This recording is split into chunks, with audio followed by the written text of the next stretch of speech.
మూడవ అధ్యాయం మూడవ స్కందం 8వ అధ్యాయం 27వ శ్లోకం. ముఖేన లోకార్ ఇహరస్మితేన పరిస్ఫురత్ కుండలమండితేన శోణినాయితేన ధరబింబభాసా ప్రత్యర్హయంతం సునసేన శుభ్రవా. Translation: He also acknowledged the service of the devotees and vanquished their distress by his beautiful smile. The reflection of his face, decorated with earrings, was so pleasing because it dazzled with the rays from his lips and the beauty of his nose and eyebrows. So, ఇప్పటిదాకా మనం చూసింది బ్రహ్మ కమల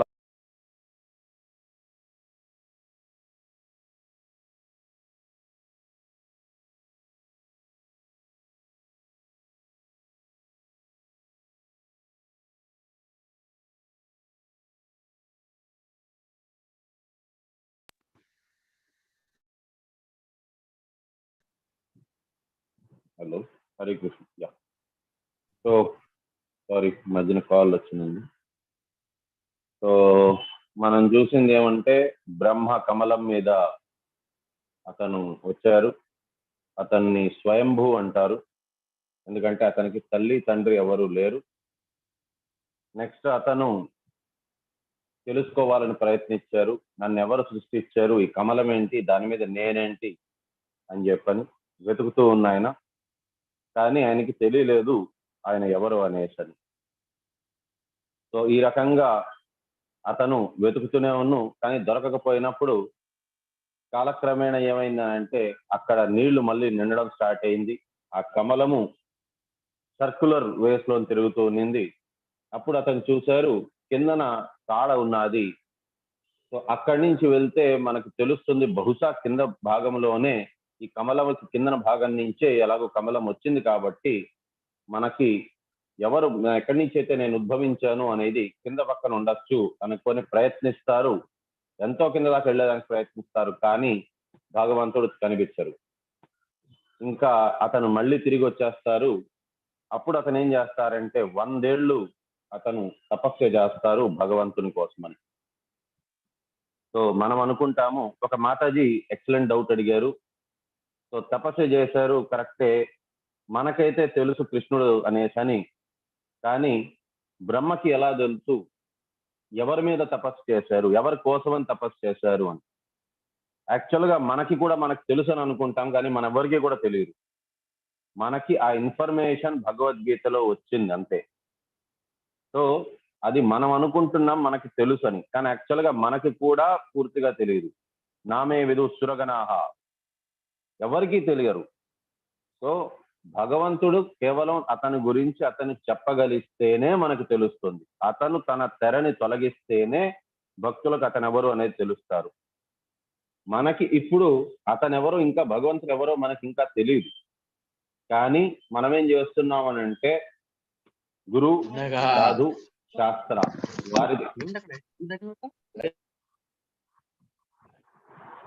వారి దగ్గర నుంచి మనం కేవలం విన్నాము భగవంతుడి గురించి. విన్న దాని వల్ల మనకి కొద్దిపాటు శ్రద్ధ వచ్చింది, ఏదో కొద్దిగా బ్రహ్మ యొక్క అతని నిష్ఠకి అతని భక్తికి వాటి ముందు మనది ఏమాత్రం కాదు. మనకి కొద్దిపాటు శ్రద్ధ వచ్చింది భగవద్గీత శ్రీమద్ భాగవతం విన్న దాని వల్ల. కాబట్టి మనమంతా కూడా ఇంచుమించు మొదటి స్టేజ్ శ్రద్ధలోనే ఉన్నాము, ట్రై చేస్తున్నాము సాధు సంఘ కోసమని. కానీ బ్రహ్మ ఏంటి అని అంటే అతను ఈ స్టేజ్లో లేరు, శ్రద్ధ అనే స్టేజ్లో లేరు. ఆయన ఏమంటే నిష్ఠ అనే స్టేజ్లో ఉన్నారు. సో అతనికి తెలుసుకోవాలి, అతను కేవలం తన జీవిత లక్ష్యమే అది పెట్టుకున్నారు. నేను ఎవరిని, అతాతో బ్రహ్మ జిజ్ఞాస, నేను ఎవరిని, నేను ఎక్కడి నుంచి వచ్చాను, నన్ను సృష్టించిన ఆ సృష్టికర్త ఎవరు, అతనికి నేను ధన్యవాదాలు చెప్పుకోవాలి అని. కాబట్టి అతని జీవితంలో యొక్క పరమ ఉద్దేశాన్ని భగవంతుడిని పెట్టుకున్నారు. కాబట్టి భగవంతుడు అతనికి తన తెర తొలగించి తన దర్శనం ఇచ్చారు. మనకెందుకు ఇంకా దర్శనం ఇవ్వలేదు? ఎందుకంటే మనం ఇంకా భగవంతుడిని పరమ ఉద్దేశంలాగా పెట్టుకోలేదు. మనం ఇంకా జస్ట్ ఇప్పుడిప్పుడే కొద్దిపాటు ఏదో శ్రద్ధ, కొద్దిగా ఇంట్రెస్ట్ అంతే. నమ్మకం కూడా కాదు, ఫెయిత్ కూడా కాదు, ఇంట్రెస్ట్ కొద్దిగా. సో నాది అట్లీస్ట్ ఇంట్రెస్ట్ స్టేజ్, శ్రద్ధ స్టేజ్.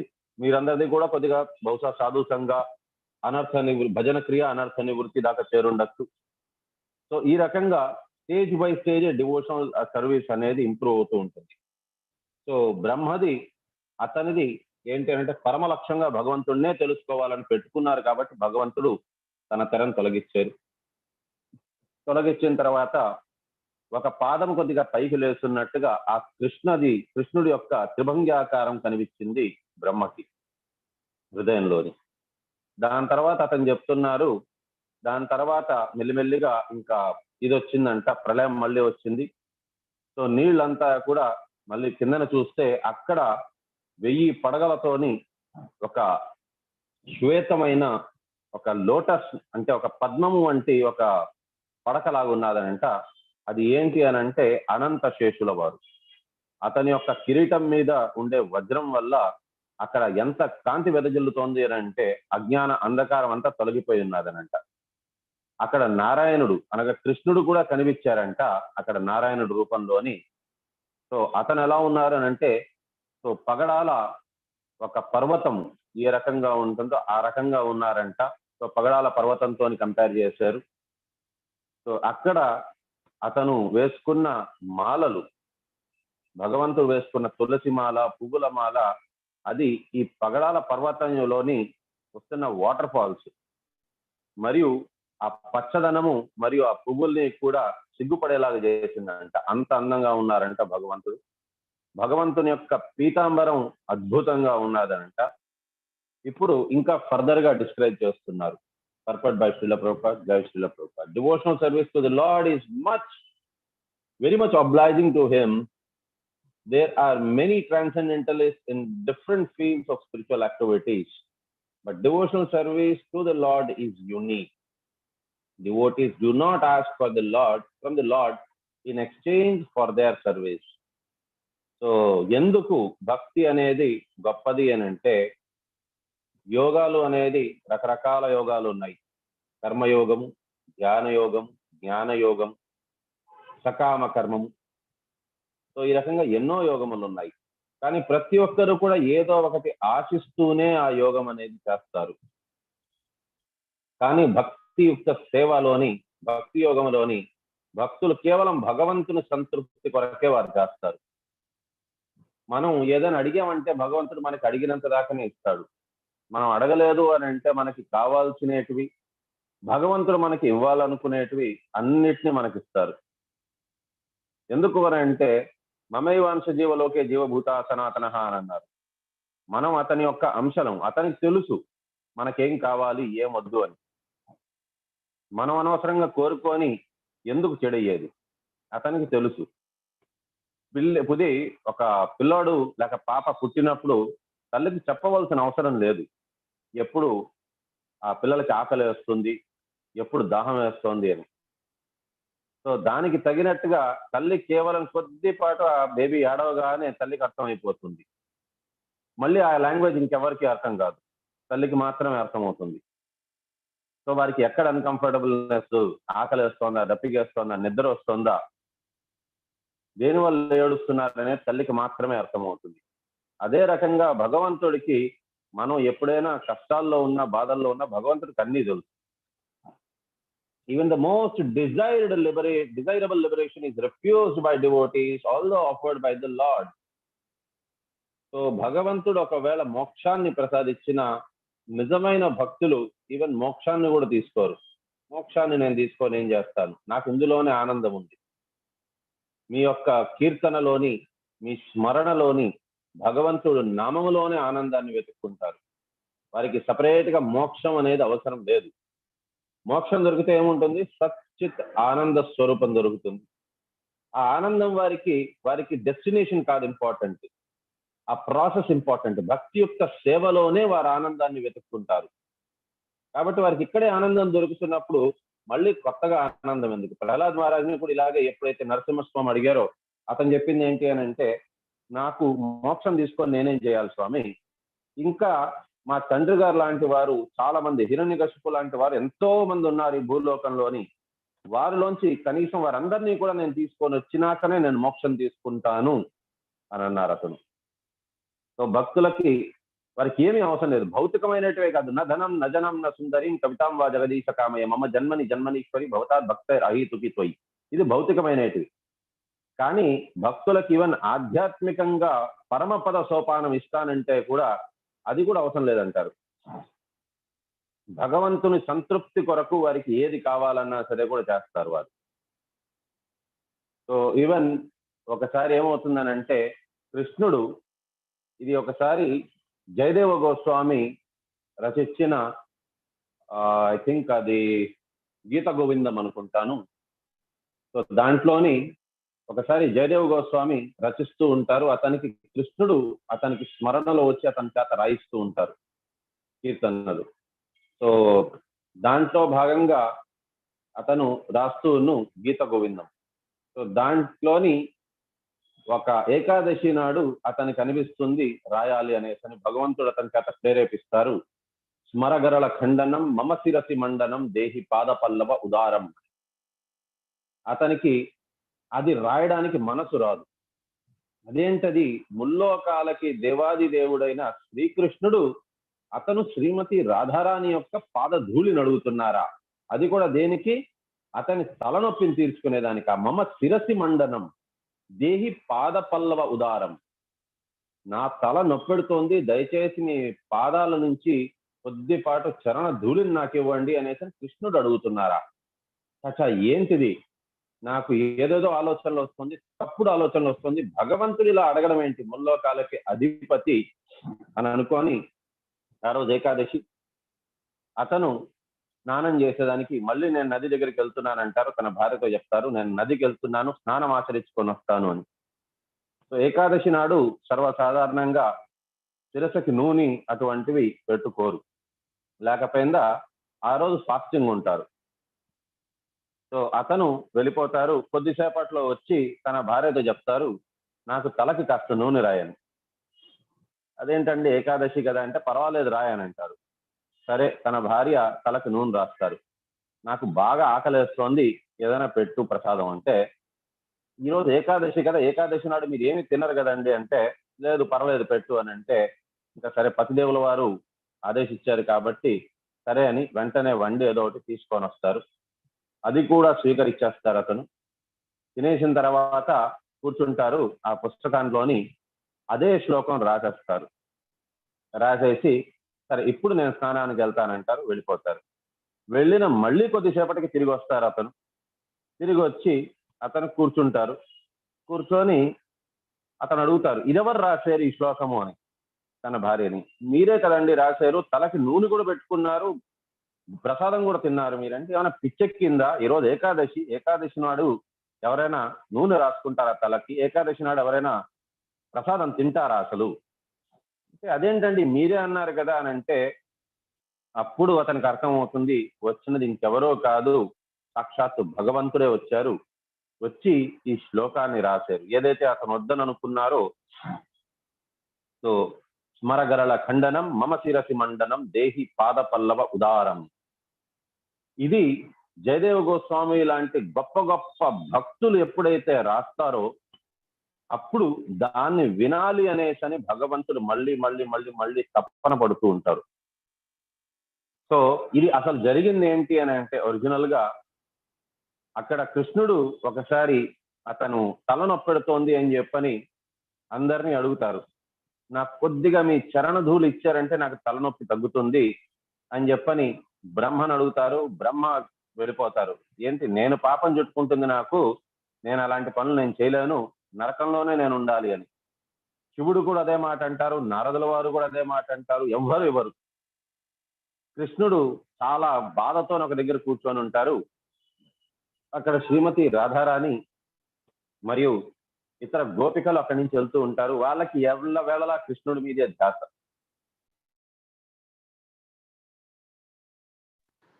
కృష్ణుడు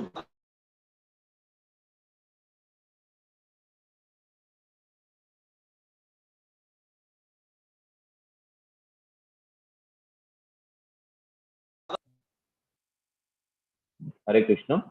హరే కృష్ణ ప్రభుజీ. వాయిస్ ఇప్పుడు బ్రేక్ అయింది. వాయిస్ వినిపిస్తుంది కదా? ఇప్పుడు క్లియర్ ఉంది ప్రభుజీ. అంటే మధ్యలో కాల్ వచ్చింది. ఓకే. సో ఇక్కడ శ్రీమతి రాధారాణి ఇంకా ఇతర గోపికలు వారు వచ్చి చూస్తారు, కృష్ణుడు ఇంత బాధపడుతున్నారు అని. ఏంటి, ఎందుకు బాధపడుతున్నారు, ఏమైంది అని అడుగుతారు. అప్పుడు కృష్ణుడు చెప్తారు, బాగా తలనొప్పిగా ఉన్నది. అంటే ఏం చేయగలం మేము, చెప్పండి, మేమేం చేస్తే మీకు తలనొప్పి తగ్గుతుందో చెప్పండి, అది చేస్తాము అని. అయితే మీ అందరూ కూడా మీ పాద ధూళిని నాకు ఇవ్వండి, నాకు మీ పాద ధూళి వస్తే నేను దాన్ని తలకు రాసుకుంటాను, నా తలనొప్పి తగ్గుతుంది అంటారు. ఇంకా మారు ఆలోచించకుండా శ్రీమతి రాధారాణి మరియు ఇతర గోపికలు అందరూ కూడా వెంటనే కృష్ణుడికి తన పాద ధూళిని ఇచ్చేస్తారు. సో ఇది యాక్చువల్గా ఆ శ్లోకానికి అర్థం.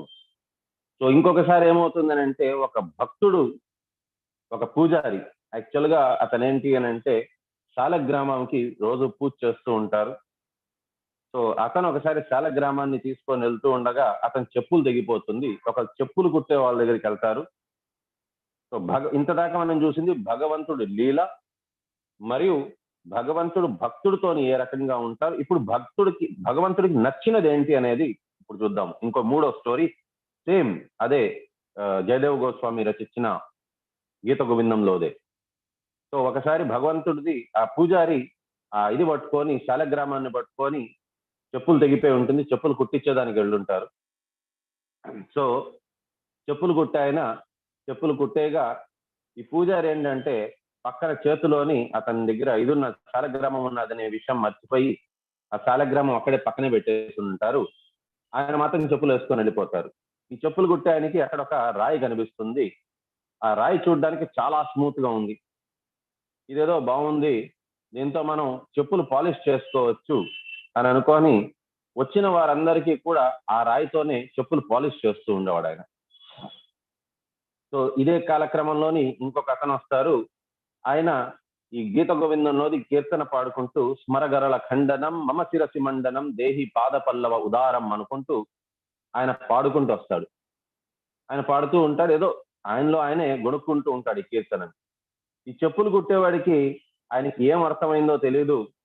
ఆయన కేవలం స్మరగరళ ఖండనం మమ శిరసి మండనం అంత మాత్రమే విన్నాడు ఆయన, అంత మాత్రమే గుర్తుంది కూడా.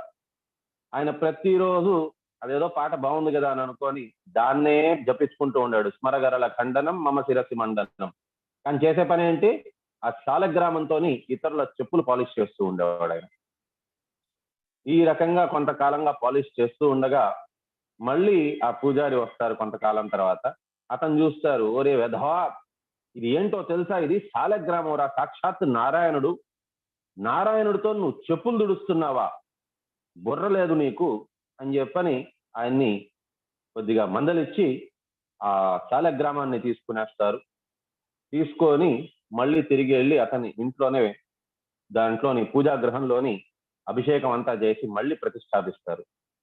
ఆ రోజు రాత్రి కృష్ణుడు కల్లో కనిపిస్తారు ఆ పూజారికి. కొద్దిగా కోపపడతారు, ఏమయ్యా అక్కడే ఉంచొచ్చు కదా నన్ను, ఇక్కడికి ఎందుకు తీసుకొచ్చావు అని. అదేంటి స్వామి, నేను ఇక్కడ రోజు పూజలు చేస్తూ ఉంటాను, అభిషేకం చేస్తూ ఉంటాను, నా దగ్గర నచ్చకుండా మీరు ఆ చెప్పులు కుట్టేవాడు మిమ్మల్ని రాయిలాగా బరబరా చెప్పులకేసి తోముతున్నాడు, మీకు అక్కడ నచ్చుతుంది అంటారేంటి స్వామి అంటే, నా కోసమని ప్రతిరోజు గీత గోవిందం స్మరణ చేసేవారు అతను, నాకు అక్కడే ఉండాలనుంది, నన్ను అక్కడే విడిచిపెట్టేయనంటారు. సో ఈ రకంగా జగన్నాథ్ పూరిలోని మీరు వెళ్ళారు అని అంటే ఇలాంటివి అనేక సందర్భాలు ఉన్నాయి.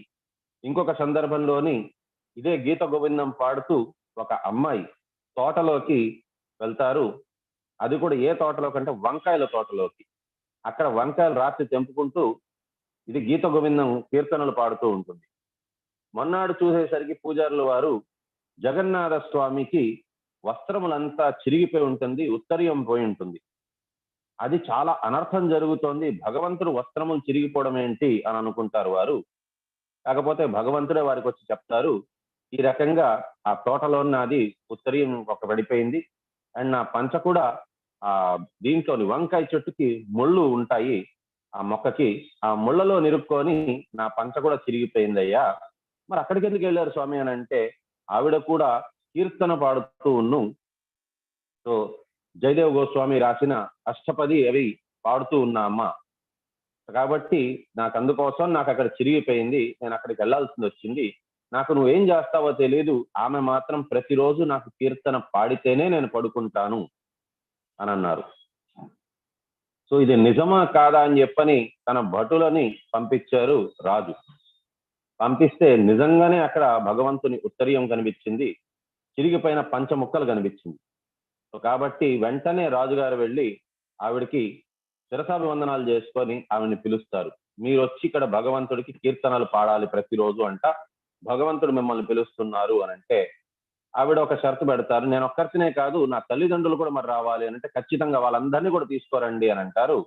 రాజా దీంట్లోనే దర్బార్లోనే ఆవిడకి కూడా ఒక చోటు కలిగిస్తారు వసతి కోసమని. సో ఈ రకంగా ప్రతిరోజు కూడా ఆ దేవదాసీలు వారు కీర్తన పాడితే గాని భగవంతుడు పడుకోరు. ఇప్పటికీ కూడా మీరు పూరికి వెళ్ళారు అని అంటే, ఈ దేవదాసి సిస్టమ్ అయితే లేదు, కానీ పూజారులందరూ కూడా కలిసి ఆ పాండాలు కీర్తనలు పాడేంత దాకా భగవంతుడు పడుకోరు. సో ఇప్పటికీ కూడా జగన్నాథ్ పూరిలోని ఆ జగన్నాథ స్వామి ఆ జగానికే అధిపతి కీర్తనలు పాడాలి. ఏ కీర్తనలు అంటే భక్తుని యొక్క ఇది కీర్తిస్తూ ఆ రకంగా పాడితేనే భగవంతుడికి నిద్ర వస్తుంది. Thus the Lord becomes a kind of debtor to the devotees. భగవంతుడు ఈ రకంగా మనకి భక్తులకందరికీ కూడా అతను పూర్తిగా కట్టుబాటు అయిపోయి ఉంటారు. భగవంతుడు కోరుకునేది ఏం, అసలు భగవంతుడు కృష్ణుడే చెప్తారు సాక్షాత్తు, నాకు కొద్దిపాటు గంగా జలము అందులోని తులసి దళము, గంగా జలము తులసి దళము వేసేసి నాకు ఇచ్చేయండి, నేను మీ రుణం ఏ రకంగా తీర్చుకోవాలో నాకు అది తెలియని అంత స్థాయిలో నేను మీకు రుణపడిపోయి ఉంటాను అని. సో కాబట్టి భగవంతుని యొక్క కృప కావాలి అనుకుంటే ప్రతిరోజు తులసి మొక్కకి నీళ్లు పోయండి, ప్రదక్షిణ చేయండి, 4 ప్రదక్షిణలు కనీసం, నమస్కారాలు పెట్టుకోండి, సాష్టాంగ ప్రణామం, అండ్ భగవంతుడికి ప్రతిరోజు ఒక తులసి దళం, అది కూడా మొక్కలు ఏ మొక్కల్లో అయితే మనం నీళ్లు పోస్తున్నా ఆ మొక్కల నుంచి మాత్రం దయచేసి తెంపద్దండి. బయట ఎక్కడైనా తులసి మాలలు కనిపించింది అని అంటే, తులసి మాలలు అంటే మనం వేసుకునే తులసి బీడ్స్ కాదు, తులసి ఆకులతో మాలలు బయట అమ్ముతారు, అవి తీసుకొని వచ్చి భగవంతుడికి ప్రతిరోజు నీళ్ళల్లోని కొద్దిపాటు తులసాకు వేసేది భగవంతుడికి పెట్టండి, చాలు, భగవంతుడు సంతృప్తి పడిపోతారు. ఇక్కడ క్లియర్ గా రాసున్నది, thus the Lord becomes a kind of debtor to the devotees. భగవంతుడే సాక్షాత్తు రుణపడిపోయి ఉంటారంట భక్తులకి. ఇది ప్రకృతి వైపరీత్యం. భక్తులు ఎప్పుడైనా సరే కూడా భగవంతుడికి రుణపడిపోయి ఉంటారు. మనకి కావాల్సినటివన్నీ కూడా సమకూర్చింది అతనే. ఈశావస్యం ఇదం సర్వం యత్కించిత్ జగదత్యం జగత్, ప్రతి ఒక్కటి అతనే సమకూర్చారు. అందుకోసం మనం అతనికి రుణపడిపోయి ఉన్నాము. కానీ ఇది ప్రకృతి వైపరీత్యం ఏంటంటే, భగవంతుడు మనకి రుణపడిపోయి ఉంటారంట. మనకి అంటే ఇన్ ది సెన్స్ భక్తులకి రుణపడిపోయి ఉంటారంట, ఎవరైతే ఈ రకంగా సేవ చేసుకొని బదులుగా ఏమీ కోరుకోరు. And he can only try to repay the devotee service with his ever enchanting smile. ఒక తల్లికి తన పిల్లలు ఎప్పుడు ఆనందంగా ఉంటారు ఎప్పుడు తల్లి ఆనందంగా ఉంటారు అని అంటే, తన పిల్లలు ఒక చిన్న స్మైల్ ఇచ్చినప్పుడు, పిల్లలు ఒక చిరునవ్వు ఇచ్చారు అని అంటే తల్లికి అదే చాలు, అదే ఆనందం. పిల్లల యొక్క ఆ చిరునవ్వులోనే ఆనందం వెతుక్కుంటుంటారు తల్లి. భగవంతుడు కూడా మన ఆనందాన్ని వెతుక్కుంటూ ఉంటారు. కానీ ఎప్పుడైతే మనం తెలుసుకుంటామో మనం భగవంతుని కోసం అనేసి మనం ఏమీ కోరుకోకూడదు.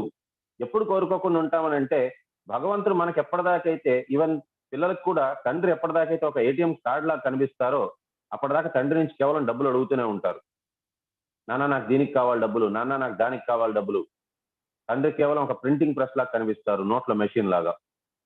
కానీ ఎప్పుడైతే పిల్లలు కొద్దిగా ఎదుగుతారో, కొద్దిగా ప్రేమ అనేది వస్తుందో, నాకు ఇంత చేశారు నేను ఏమీ చేయలేకపోయినా నా తండ్రికి అని, అప్పుడు ఏమవుతుందని అంటే ప్రేమ అనేది పుట్టుకొస్తుంది. అప్పుడు ప్రేమ అనేది ఒకసారి పుట్టిన తర్వాత అప్పుడు ధనము అవేవి కూడా ఆలోచన రాదు.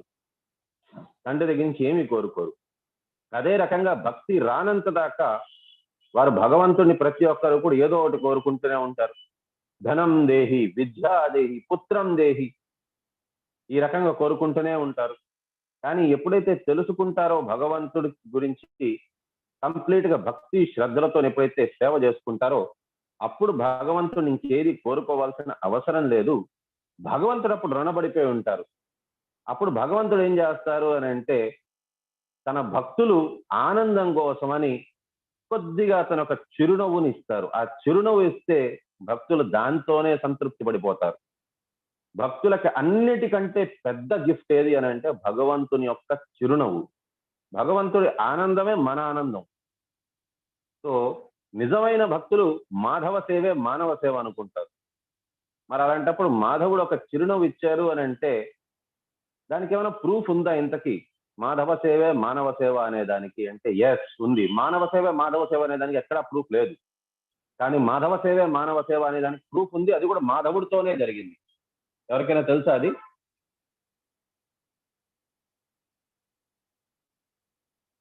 హరే కృష్ణ, ఎవరికైనా తెలుసా? భగవంతుడిని సంతృప్తి పరిచినప్పుడు అందరూ సంతృప్తి పడ్డారు. అది అరణ్యవాసంలో అర్జునుడు ద్రౌపది ఎవరు ఆ ముని? ఎవరు? దూర్వాస ముని పరీక్షిస్తాడు. దూర్వాస ముని 600 మంది శిష్యగణంతో పాటు వచ్చారు. సో వారందరికీ కూడా ఆకలేస్తోందని చెప్పని అన్నారు. వీళ్ళు ఉండేదే అరణ్యవాసం. వాళ్ళు తెచ్చుకునేది ఏదో కొంత అడవిలో నుంచి తెచ్చుకుంటారు. ఏ రాజగృహంలోనో ఉంటే అందరూ కలిసి వారు 600 మంది కాదు 6 లక్షల మంది వచ్చినా పెట్టేయచ్చు.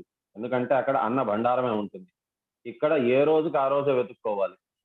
అండ్ వచ్చిన దాంట్లో అంతా కలిపి ప్రసాదం ఏదైతే సమకూర్చుకుంటారో దాంట్లోని సగం భీమసేనుల వారే తింటారు, మిగతా సగం మిగతా వాళ్ళందరూ పంచుకొని తింటారు. సో కాబట్టి మరి వాళ్ళు తినేది ఏంటి? దానం ఏమివ్వగలరు 600 మందికి? కృష్ణుడు కరెక్ట్ గా కనిపించారు. ఒకే ఒక్క అన్నం మిగిలిన్నది మాధవ అని అంటే దాన్నే స్వీకరిస్తారు. నాకు చాలు. యోమే భక్త్యా ప్రయచ్చతి పత్రం పుష్పం ఫలం తోయం యోమే భక్త్యా ప్రయచ్చతి.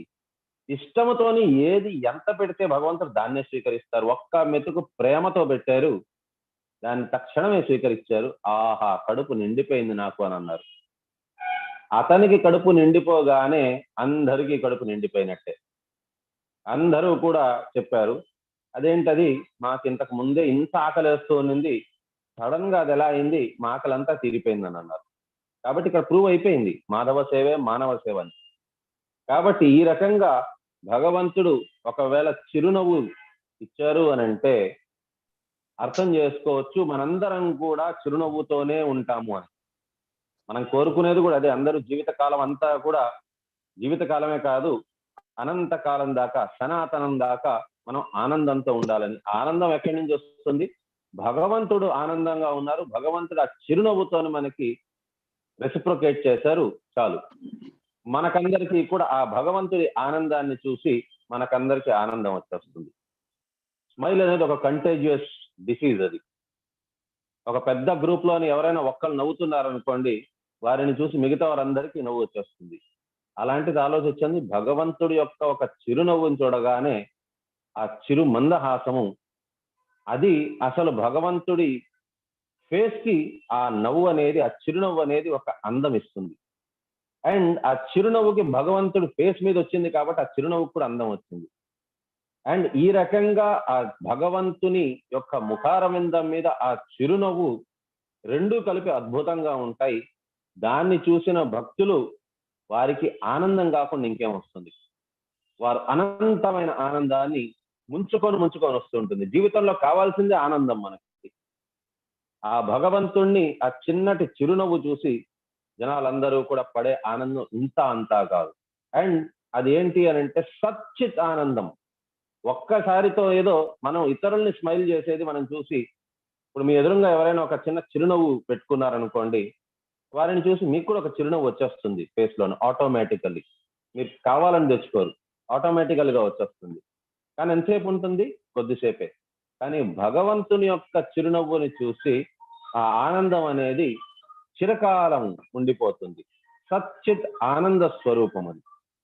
And by seeing the devotee so enlivened, the Lord himself is further satisfied. భక్తుల ఆనందాన్ని చూసి భగవంతుడు ఇంకా సంతృప్తి పడిపోతారు. So there is continuous transcendental competition between the Lord and his devotees by such reciprocation of service and acknowledgement. So ఈ రకంగా సేవాభావం భక్తుల్లోని దానికోసమని భగవంతుడు చిరునవ్వు అనేది నిరంతరంగా ఒకరికి ఆనందాన్ని కలిగిస్తుంది అన్నట్టు. ఇక్కడితో మనం విరామం తీసుకుందాం. వాంఛాకల్పతరుభ్యశ్చ కృపాసింధుభ్య ఏవ చ పతితానాం పావనేభ్యో వైష్ణవేభ్యో నమో నమః. వైష్ణవ నమాచార్య